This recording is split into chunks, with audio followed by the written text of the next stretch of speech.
Micromega Dynamics est un bureau d'études actif dans le secteur de la mécatronique, avec à sa tête 2 spécialistes issus de l'ULB, l'un en électronique et l'autre dans le domaine des vibrations. On a toujours voulu créer une société pour valoriser les techniques de contrôle actif de vibration et nous avons eu une opportunité, en l'occurrence un contrat que nous avons signé avec l'Agence spatiale européenne qui nous a mis en fait le pied à l'étrier et qui nous a permis de développer d'autres solutions. Micromega Dynamics profite alors des périodes plus creuses pour développer des applications pour l'industrie dans les domaines du contrôle actif des vibrations et dans les mécanismes de précision. L'arrivée d'un actionnaire allemand dans le capital de la société va lui ouvrir d'autres perspectives et d'autres marchés. Il s'agit d'un gros bureau d'études allemand, donc ils étaient à l'époque une 60aine de personnes et qui essayent de trouver des solutions pour l'industrie essentiellement allemande dans le domaine entre autres des vibrations et donc eux n'ont pas de solution pour la vibration, ils ne font que du conseil. Par contre nous c'est un peu l'inverse, nous fabriquons des solutions mais nous n'avons pas accès à tous ces clients allemands qui ont des problèmes. Installée à Fernelmont, la société occupe 12 personnes, ingénieurs et techniciens.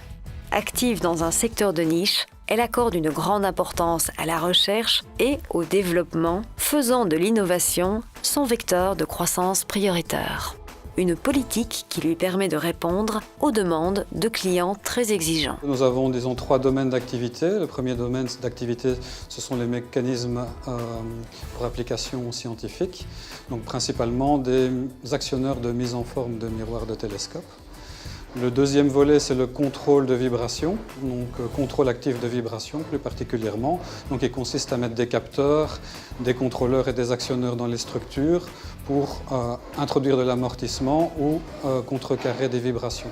Donc, les applications sont surtout dans la machine-outil pour améliorer les vitesses de coupe et les performances de la machine, ou alors dans l'éolien pour supprimer les tonalités qui sont générées par les éoliennes et qui posent problème vu les normes assez drastiques dans certains pays. Alors le troisième volet concerne en fait tout ce qui est capteur de vibration, donc ce qu'on appelle et système d'acquisition.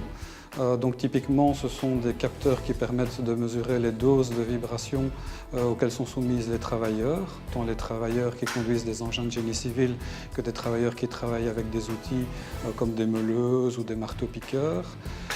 Nous avons aussi des capteurs très spéciaux pour installer dans des structures qui permettent de donner des avertissements de défauts structurels qui apparaissent suite à des problèmes de fatigue ou des problèmes de détérioration au niveau du temps.